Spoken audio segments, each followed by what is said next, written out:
Bismillahirrahmanirrahim. Assalamualaikum warahmatullahi wabarakatuh.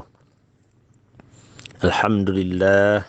Alhamdulillahilladzi arsala rasulahu bil huda wa dinil haqq liyuzhirahu 'ala ad-dini kullihi wa kafa billahi shahida.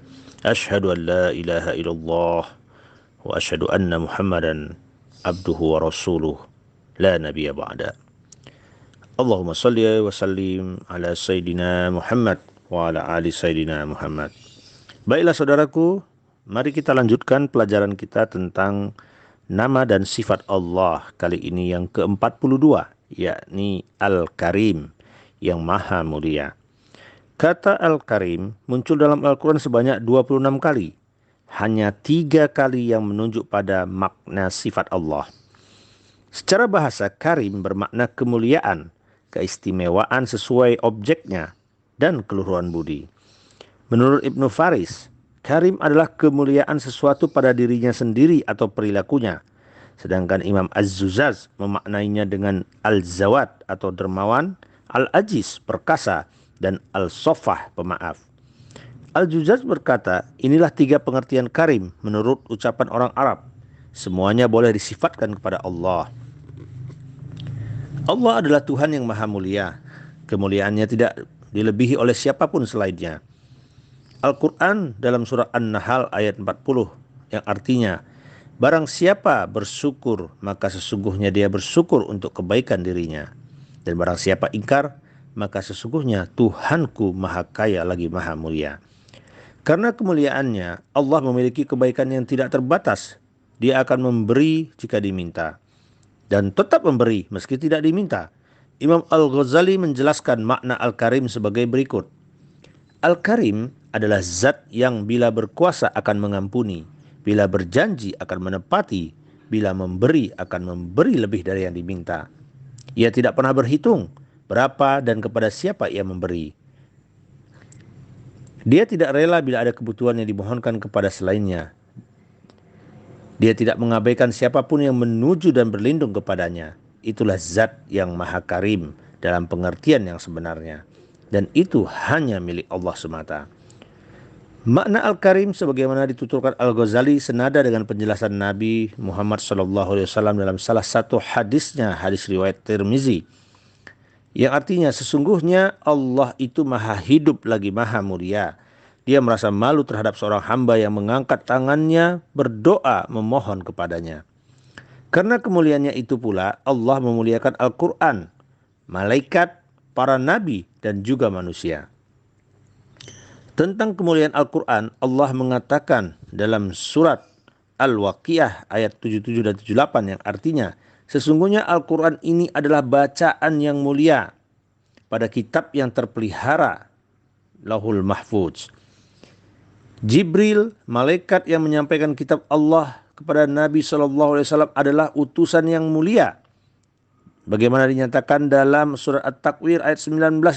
Yang kemudian Rasulullah SAW juga seorang Nabi yang mulia, yang dijelaskan di dalam surat Al-Haqqah ayat 40 dan 41. Begitu pula dengan anak-anak Adam lainnya, sebagaimana disampaikan dalam surat Al-Isra ayat 70 yang artinya, sesungguhnya kami telah memuliakan anak-anak Adam. Kami angkat mereka di daratan dan di lautan. Kenyataannya, tidak sedikit keturunan Adam yang malah enggan bersyukur kepadanya. Mereka tidak mau tunduk kepada Allah, melainkan durhaka dan terang-terangan membangkangnya. Padahal Allah menjadikan nilai ketakwaan seseorang sebagai standar kemuliaan. Bukan terletak pada jabatan, ataupun harta, kekayaan, dan tingginya status sosial. Sebagaimana dikatakan dalam surat Al-Hujurat ayat 13. Sesungguhnya yang paling mulia di sisi Allah adalah orang yang paling takwa di antaramu. Inna akramakum indallahi atqakum. Saudaraku, adapun pesan yang bisa kita tangkap hikmah dari sifat Al-Karim ini, di mana kemuliaan Allah mestinya kita jadikan sebagai sumber landasan moral untuk menjadi pribadi yang mulia dengan cara pertama, menghiasi diri dengan akhlak yang baik, akhlakul karimah. Kemuliaan seseorang tercermin dari akhlaknya. Akhlak dalam arti yang luas, yakni akhlak kepada Allah, hablum minallah, akhlak kepada manusia, hablum minan nas, dan akhlak kepada makhluk lainnya. Akhlak kepada Allah diwujudkan dengan ketaatan seorang hamba di hadapan Tuhannya. Sami'na wa ata'na. Kami dengar dan kami taat. Akhlak kepada sesama manusia diimplementasikan melalui hubungan kemanusiaan, yakni kepada orang tua, kepada suami atau istri, kepada anak, kepada saudara, kepada tetangga, kepada sesama muslim, kepada akhlak kepada non-muslim lainnya yang baik sebagaimana diajarkan di dalam Islam. Islam juga menyinggung mengenai akhlak manusia kepada makhluk lainnya seperti kepada hewan, lingkungan hidup, dan lainnya. Seseorang yang menunjukkan akhlak yang baik berarti dia telah membangun kepribadian mulia karena memuliakan ajaran Allah melalui amalan nyata. Yang kedua, menjaga kehormatan diri. Kehormatan diri dapat dibangun dengan sikap dan perilaku yang menjunjung kemandirian, rela berkorban, bertanggung jawab, serta menjaga diri dari segala perilaku yang menghinakannya, seperti mencuri, korupsi, berzina, memfitnah, hasut, serta perbuatan rendah lainnya.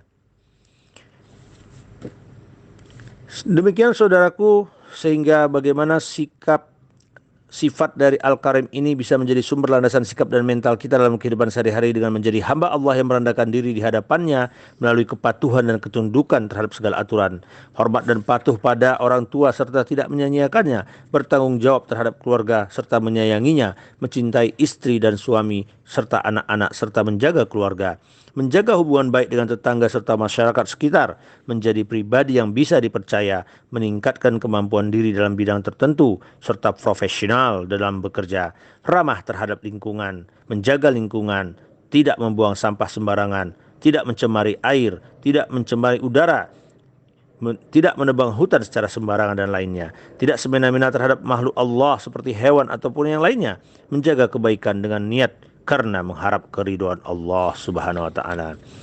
Menutup dari pelajaran kita pagi ini, kita ambil sebuah perkataan dari Abu Bakar yang berkata, bertakwalah kepada Allah dengan mentaatinya, dan taatlah kepada Allah dengan bertakwa kepadanya. Tahanlah tanganmu dari menumpahkan darah kaum muslimin, dan tahanlah perutmu dari memakan harta mereka, serta tahanlah lisanmu dari mencela kehormatan mereka. Mustarsyidin, karya Al-Muhasibi, halaman 46. Demikian menutup pelajaran kita ini, kita ambil satu kutipan dari msukses.com. If you are sure that you are on the right path, don't worry about how much time it will take to reach success and what people say about it. Jika Anda yakin Anda berjalan pada jalan yang benar, jangan pernah khawatir berapa lama Anda akan mencapai sukses ataupun apa yang dikatakan orang tentang itu. Terkadang dengan menempuh waktu yang lama, yang lebih lama, sebuah proses akan menghasilkan kondisi yang lebih sempurna dan jauh lebih baik dari proses yang didapatkan secara instan. Namun perlu diketahui apakah seseorang telah berada pada jalur kebenaran untuk mencapainya. Demikian saudaraku, semoga bermanfaat buat kita. Wabillahi taufiq wal hidayah. Wassalamualaikum warahmatullahi wabarakatuh.